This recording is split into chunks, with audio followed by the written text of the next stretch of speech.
Teka muna, sorry. Hindi ba si Jeff yun? Where?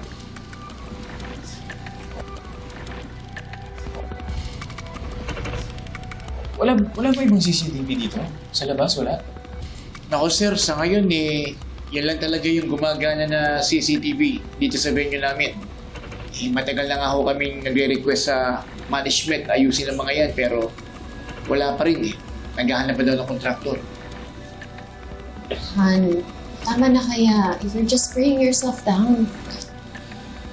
Hindi ko makalimutan yung kanina Imposible hindi ako pwedeng magkamali siya Si Jeff yung narinig ko. But he's not here. Either you're hearing things o baka nagbago yung isip niya kaya hindi na siya lumapit sa'yo. Never nangyari sa amin to. Buong buhay kasama ko yung kapatid ko. Never nangyari na ganito katagal wala kaming contact sa bawat isa. Han, baka anxiety lang yan. Obviously, namimiss mo yung kapatid mo. Pero alam niya naman siguro kung saan ka hanapin tsaka kung paano ka kontakin, di ba?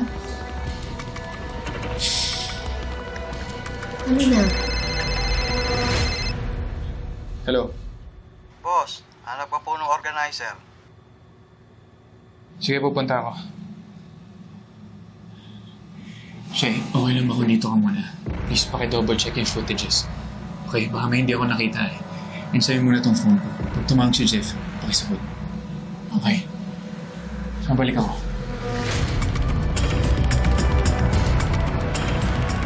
Sorry, Jordan. Hindi mo na matatawagan si Jeff. At hindi na rin makakatawag sa'yo si Jeff. Nagbabago na nga ako para kay Christy. Kaya ikaw ang gumawa niyang gagawin mo. Huwag may dahilan sa akin yung relasyon ninyong dalawa ni Christy. Baka nakakalimutan mo. Kung hindi dahil sa akin, hindi mo makikilala yung babaeng yun. Bayad ako sa lahat ng utang ko sa'yo, Shaira. Kaya ikaw ang umayos ng gusot mo. Wala ka talagang silbi. Mula noon hanggang ngayon, wala akong kwentang kapatid! Umalis ka na.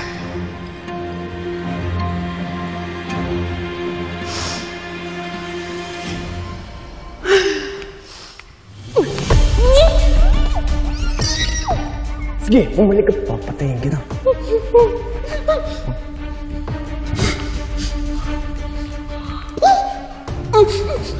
Narinig ko kayo. Alam ko na kapatid ka na niya. Ha? Ano, magsusubong ka? Marami ang nawala sa akin ang dahil sa lantik mo kapatid, kaya mapawihan ko naman siya. Ha?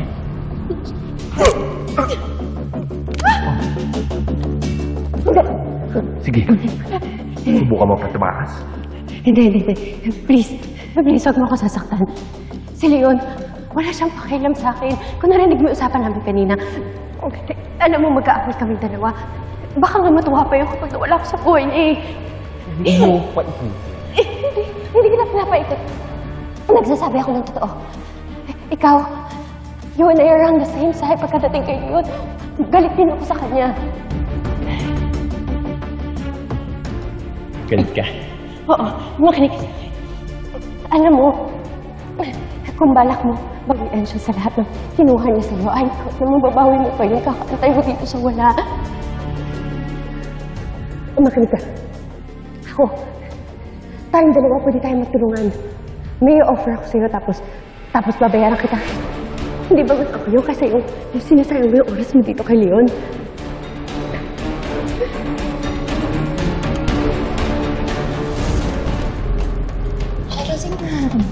Tumahimik ka nga muna, Leslie. Nag-iisip ako. Si Jeff, sigurado sa bahay yung pupunta kung hinahanap niya si Jordan. Pasalamat ka dahil wala si Jordan sa bahay. Shy, wait. Alam ni Jeff kung nasa si Jordan ngayon. Ano? Narinig niya kasi kami ni Jordan magkausap kanina.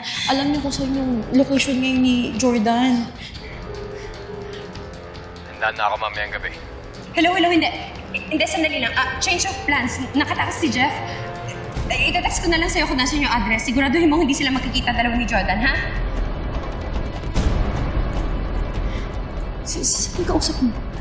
Mamaya na tayo mag-usap. Shaira, anong gagawin niyo?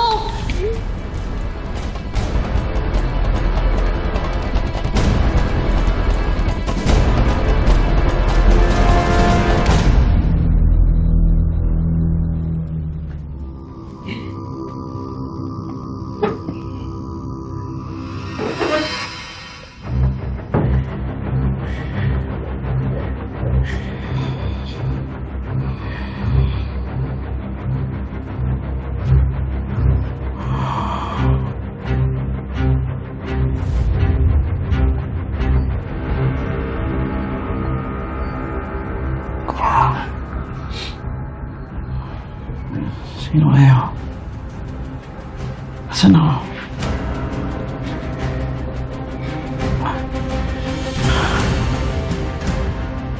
Anong gagawin niyo sa akin? Ha? Ano? Tuluyan na natin to?